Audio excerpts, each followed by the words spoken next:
ihsanin ila yaumil qiyamah. Apa? Jamaah rahimakumullah, saya ada pertanyaan. Fidyah memakai makanan mentah atau sudah matang? Pernah mendengar bisa juga diuangkan. Boleh tidak fidyah itu diuangkan? Prinsipnya pertanyaannya. Kalau kembali kepada Al-Quran, memang fidyah itu adalah makanan. Wa 'alal ladzina yutiqunahu fidyatun ta'amu miskin. Al-Baqarah 184. Dan bagi orang-orang yang berat menjalankan puasa, maka hendaklah ia membayar fidyah, yaitu makanan.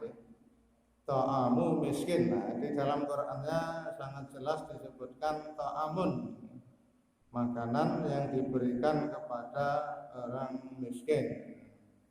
Nah, sekarang pertanyaannya, boleh tidak diuangkan?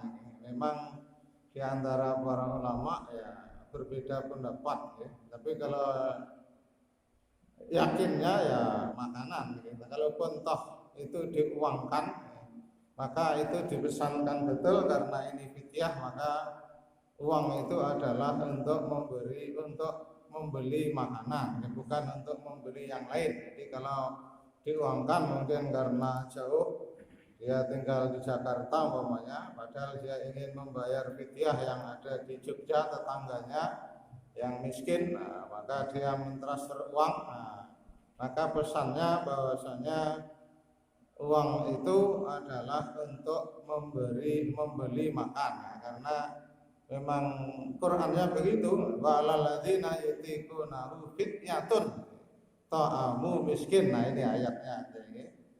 Nah, maka tadi kalaupun toh dibayarkan uang, nah, maka dipesankan betul bahwasanya karena itu fidyah, karena dalam Quran fidyah itu berupa makanan, nah, maka harus tetap dibelikan makanan, bukan untuk yang lain. Nah, tadi juga ada sedikit ya, boleh sifatnya mentah, boleh sifatnya matang. Nah, kalau pada zaman Nabi waktu itu hintah, nah di sini saya belum ada terjemahnya. Hintah itu biji gandum. Jadi kalau kita beras lah, jadi bukan gabahnya tapi berasnya. Kalau di sini disebutkan mudan min hintah. Di satu mud biji gandum, mudnya siapa? Di dalam hadis ini yang menjadi patokan waktu itu adalah mudnya tangannya Nabi Shallallahu Alaihi Wasallam. Karena mud itu antara satu orang dengan orang yang lain kan beda-beda ya. Tapi yang menjadi patokan waktu itu bimuddin Nabi, yaitu satu genggam tangannya Nabi Shallallahu Alaihi Wasallam. Nah, kemarin sudah saya sampaikan, nah, kalau dikonversikan kilogram, kurang lebih setengah kilo, 5 on atau dilebihkan sedikit. Nah, bagi yang punya kemampuan, nah, sebaiknya ditambah, karena ayatnya wa man tatawwa'a khairan fahuwa khairul lah. Barang siapa yang melebihkan, maka kelebihan itu adalah kebaikan baginya. Ini masih dalam surat Al-Baqarah 184 tadi. Karena kalau sekarang ya memang kecil ya ukurannya, setengah kilo itu kecil. Nah, kalau matang ukurannya apa?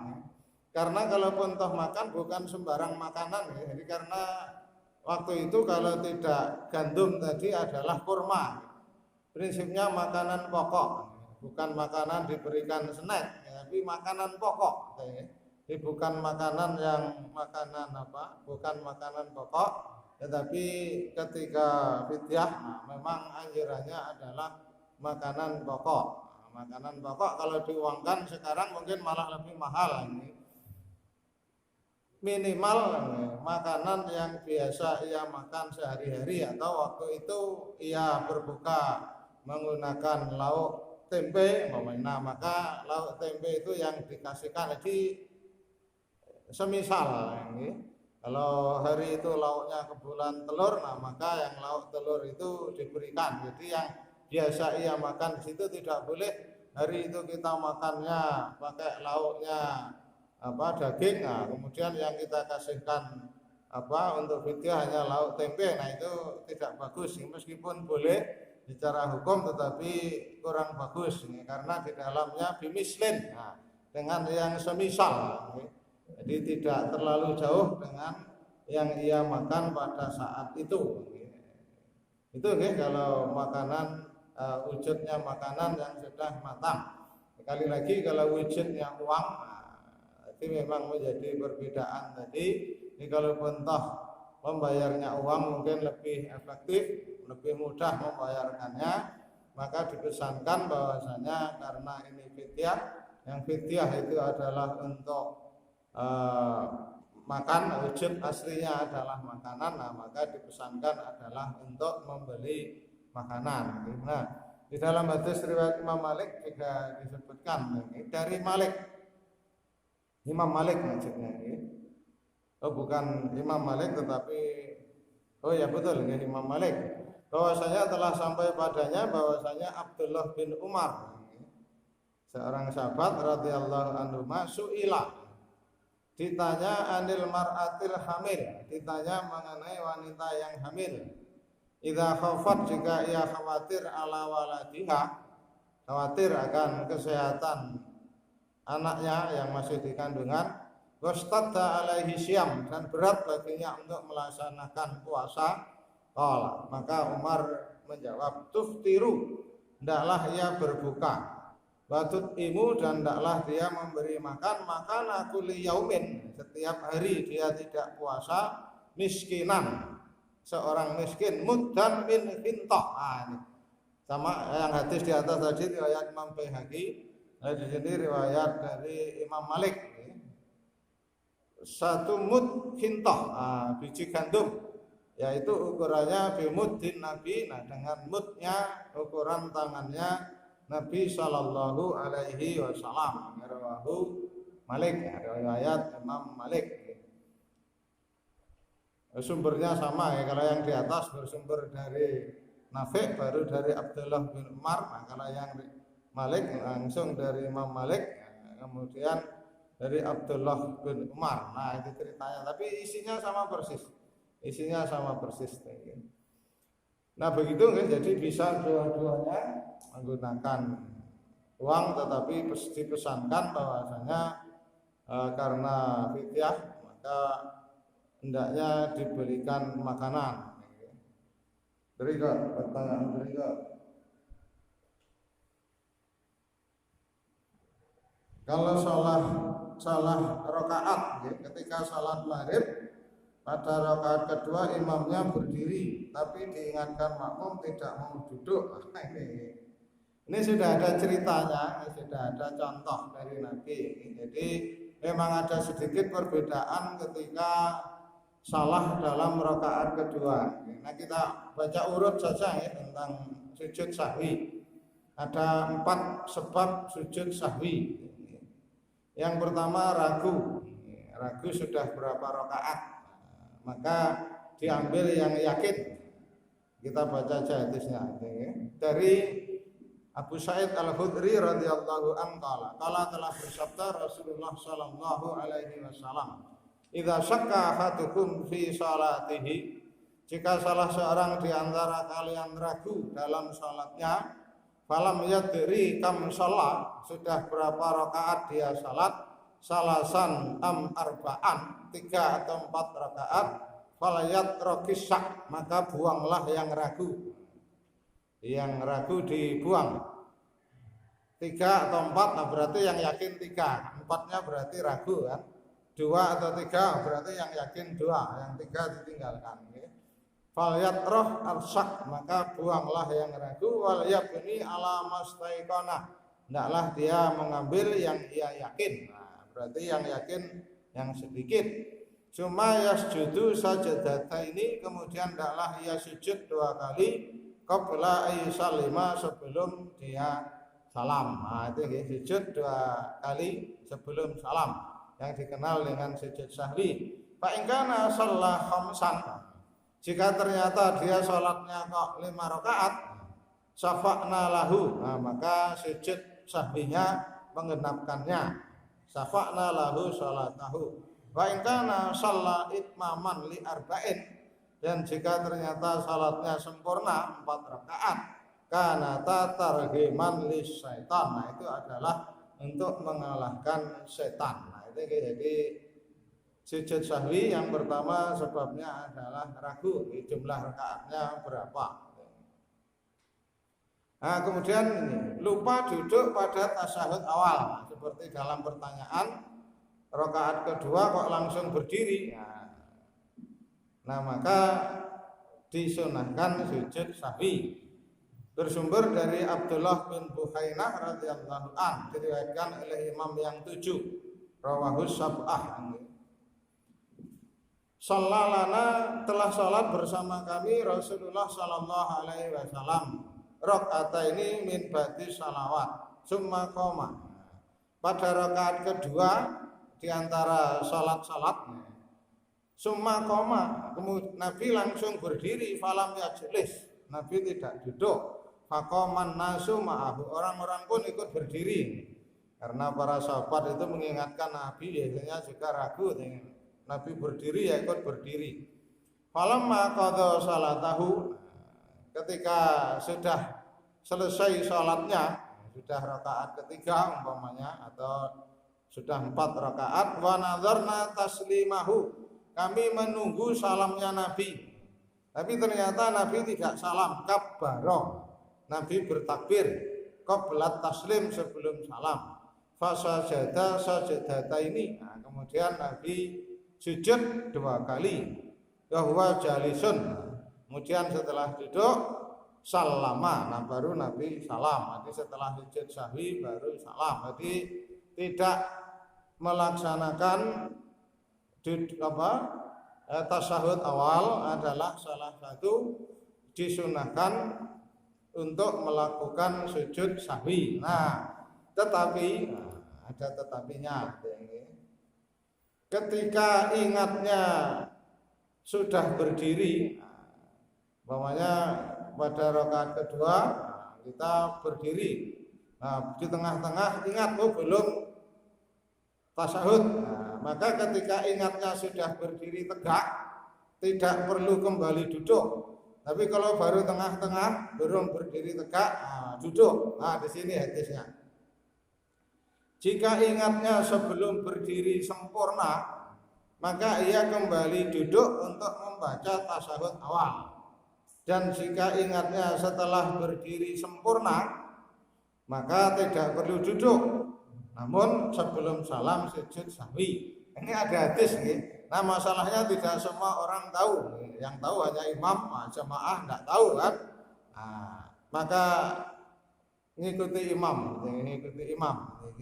Dari Mughirah bin Syu'bah qala telah bersabda Rasulullah sallallahu alaihi wasallam, idza qamal imamu fir rak'atain, jika imam telah berdiri pada rakaat kedua, fa in dzakara qabla ayastawiya qa'iman, jika ia ingatnya sebelum berdiri tegak, fal yajlis, maka hendaklah duduk.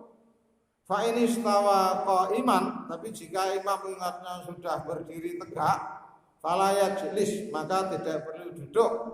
Wa yasjudu sajdatai sahwi, tapi hendaklah dia nanti sujud sahwi. Nah ini ceritanya.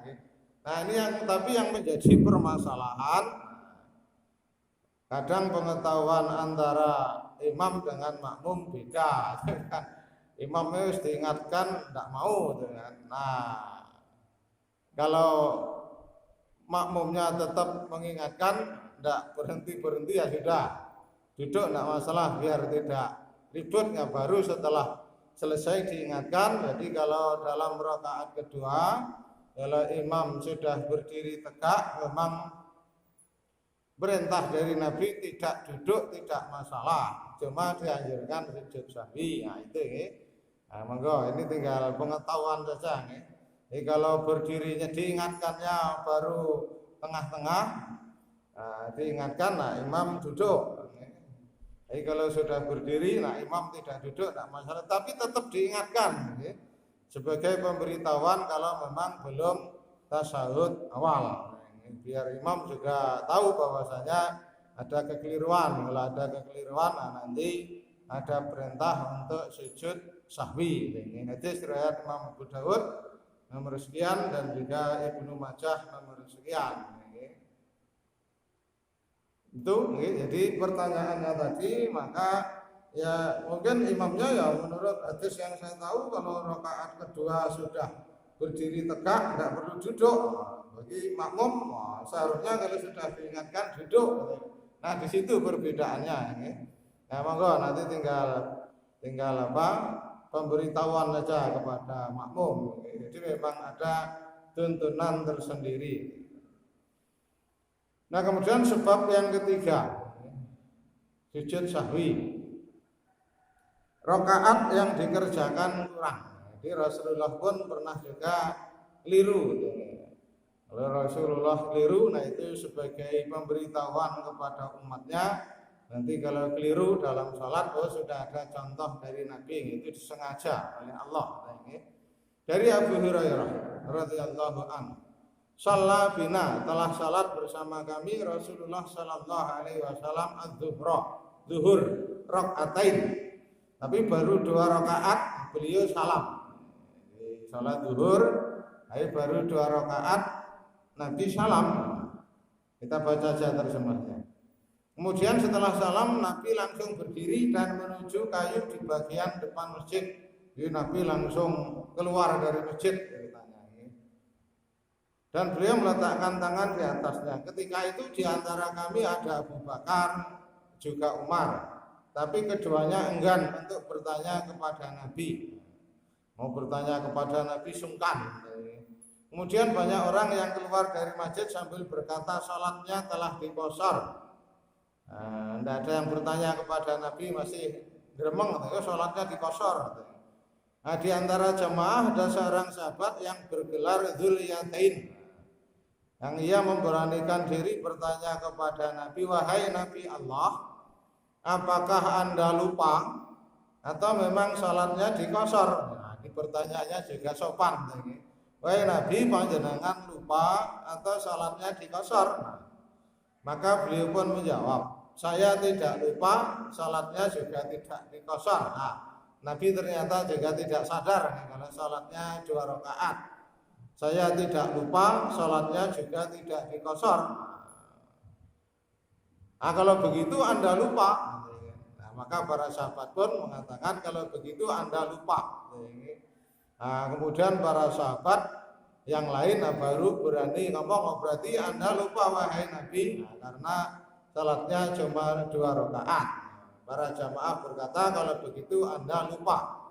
Kemudian Rasulullah karena sholatnya cuma 2 rakaat, kemudian beliau bersabda kalau begitu benar Dzulyatain. Nah, karena bukan hanya Dzulyatain yang merasa sholatnya 2 rakaat, tetapi jamaah yang lain membenarkan pertanyaan Dzulyatain tadi. Nah, baru Nabi mengatakan kalau begitu benar Dzulyatain, sholatnya cuma 2 rakaat.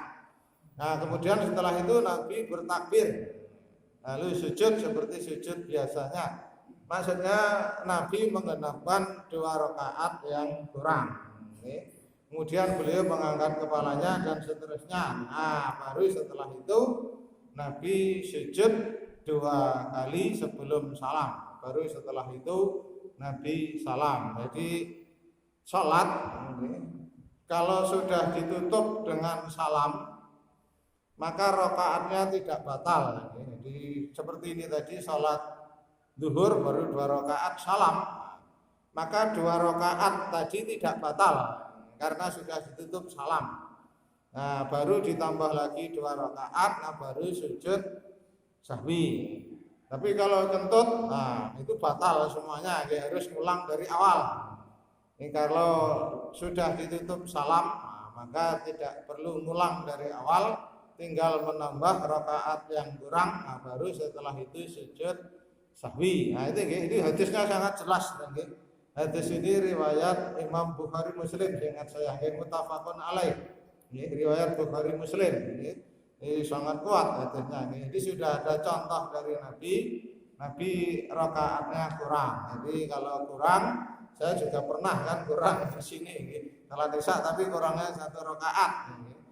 Maka begitu salam ditambah. Karena kadang jamaah juga ragu kan, mau mengingatkan para jamaah ragu. Nah, baru setelah selesai kok kayaknya kurang.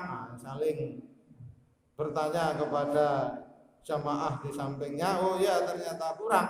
Maka tinggal menambah berapa kurangnya, baru setelah itu melakukan sujud sahwi. Nah ini keempat, yang terakhir, kelebihan rakaat yang dikerjakan lebih. Dari Abdullah bin Mas'ud radhiyallahu anhu, bahwasanya Rasulullah Shallallahu Alaihi Wasallam salat zuhra khamsan.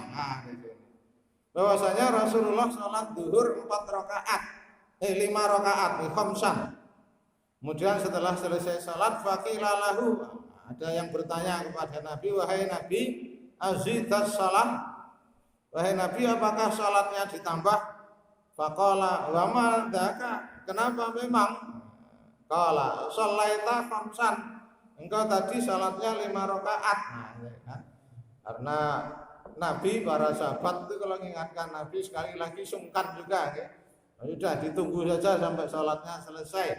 Setelah salat selesai, wahai Nabi apakah salatnya ditambah? Kenapa memang? Shalaita khamsan, panjenengan tadi salatnya 5 rakaat. Nah, kalau salatnya lebih, rakaatnya lebih, maka langsung sujud. Takbir langsung sujud, fasajada sajada ini. Kemudian Nabi sujud setelah salam tadi. Nah, kemudian di dalam riwayat yang lain ada keterangan summa sallama. Nanti setelah sujud sahwi tetap mengucapkan salam. Jadi bukan sudah salam, sudah ditanya Nabi salatnya kok lebih. Nah, kemudian Nabi sujud, kemudian setelah itu salam. Rawahul jamaah, hadis sendiri riwayat jamaah. Hampir seluruh perawi hadis cuma di dalam riwayat Muslim ada tambahan summa sallama, ada keterangan yang lebih. Kemudian Nabi setelah sujud sahwi mengucapkan salam. Nah begitu, jadi ada 4 sebab sujud sahwi. Yang ini kadang juga masih ada pertanyaan. Nah, maka karena ada satu pertanyaan sekaligus tadi ada 4 sebab sujud sahwi yang semuanya ada contoh dari Nabi Sallallahu Alaihi Wasallam. Nah cuma kadang begini, kita lupa 3 rakaat atau 4 rakaat. Seharusnya sujud sahwinya sebelum salam, tapi kok lupa. Kita setelah tasyahud langsung salam, baru ingat tadi seharusnya sujud sahwi, kok tidak sujud sahwi, maka langsung sujud sahwi. Nah setelah sujud sahwi sama salam maka nanti kalau membaca satu kitab Bidayatul Mujtahid, di sana ada beberapa keterangan. Jadi ada perbedaannya sujud sahwi itu sebelum atau setelah salam. Prinsipnya boleh dua-duanya, ada 2. Jadi kalau sebelum salam tadi ada beberapa sebab tadi. Nah, tapi kalau seharusnya sujudnya itu sebelum salam, ingatnya kok setelah salam, maka tetap melakukan sujud sahwi. Nah, baru setelah itu salam lagi. Jadi salamnya 2 kali. Begitu. Jadi kalau lupa seharusnya sujud sahwi kok tidak sujud sahwi, kali lagi sujud sahwinya boleh setelah salam, cuma setelah itu tetap ditutup dengan salam. Nah kemudian apa yang dibaca ketika sujud sahwi? Nah ini juga sering menjadi pertanyaan. Prinsipnya tidak ada bacaan yang lain dalam sujud sahwi kecuali bacaan yang biasa kita baca dalam sujud, dalam salat. Subhana rabbiyal a'la atau subhanakallahumma rabbana wa bihamdikallahumma firli. Nah bacaan sujud sahwi yang ada di buku-buku pelajaran sekolah itu sumbernya bukan hadis. Karena sumbernya bukan hadis, maka tidak perlu kita amalkan. Biasanya kalau di buku-buku yang di pelajaran sekolah yang diterbitkan Kemenak, nah, itu biasanya subhana man la yanamu wa la yashu. Itu sekali lagi sumbernya bukan hadis, karena ini salat, bacaan harus kembali kepada apa yang dituntunkan Nabi. Karena Nabi tidak mencontohkan bacaan secara khusus tentang sujud sahwi, nah maka bacaannya kembali kepada sujud-sujud yang biasa. Maksudnya sujud dalam salat, bukan bacaan yang lain, karena kita tidak boleh ngarang bacaan dalam salat. Di bacaan dalam salat itu kita tidak boleh ngarang. Meskipun seorang mengaku seorang ulama, tapi kalau sudah dalam bacaan salat, nah tidak boleh menambah-nambah.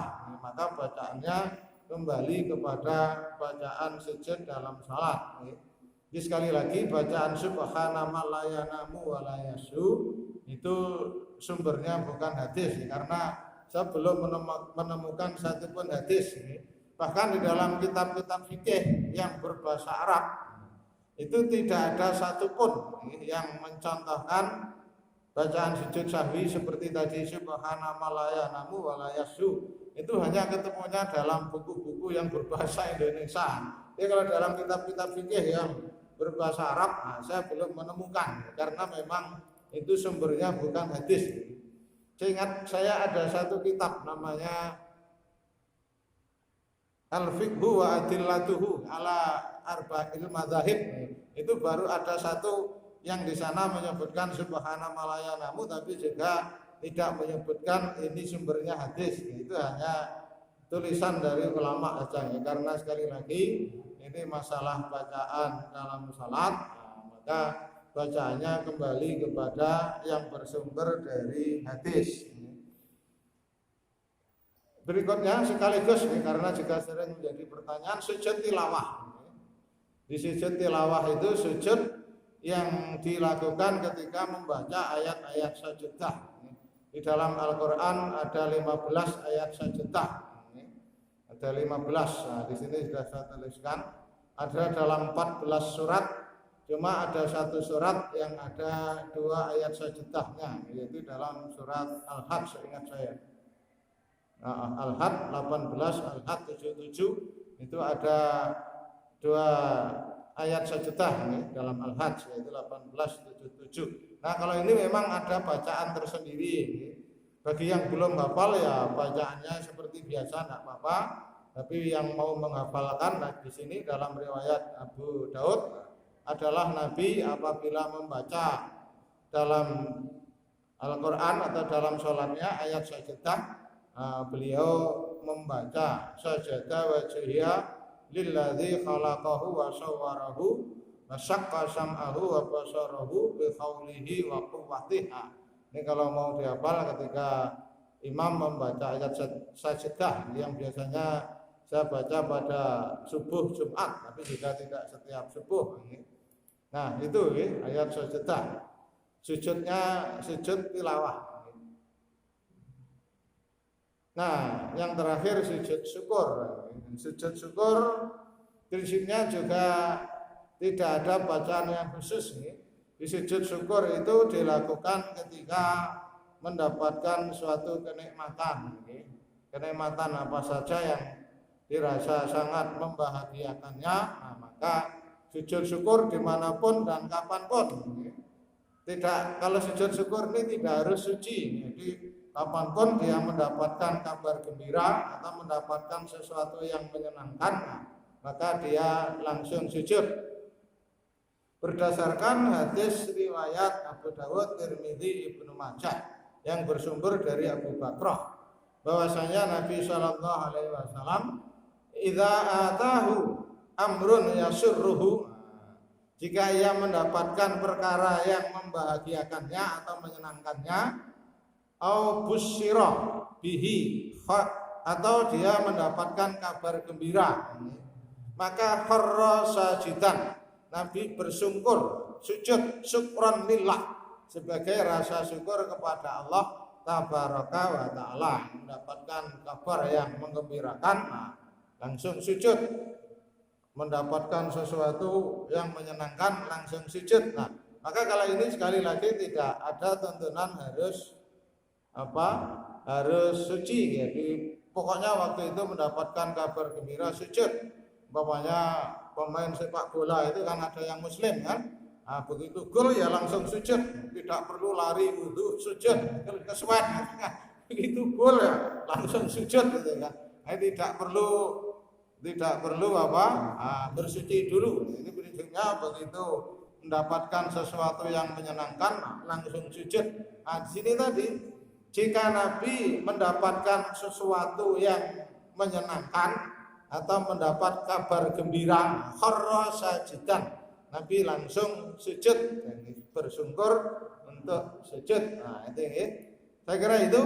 Jadi ada 4 sujud ya, sujud dalam salat, kemudian sujud sahwi itu juga dalam salat, sujud tilawah itu dalam salat atau di luar salat, kemudian sujud syukur ini kalau sujud syukur di luar salat biasanya. Jadi pokoknya mendapatkan sesuatu yang menyenangkan, nah langsung sujud. Nah ini juga ada cerita tentang sujudnya Rasulullah, sujudnya Rasulullah ketika mendapatkan sesuatu yang menyenangkan. Hadisnya agak panjang. Tata cara sujud syukur ini tidak ada cara yang khusus. Ini prinsipnya ketika mendapatkan sesuatu yang mengembirakan ya langsung sujud. Nah ini tidak tahu ini siapa ya. Nah, ini ada pemain sepak bola juga. Jadi begitu gol sujud.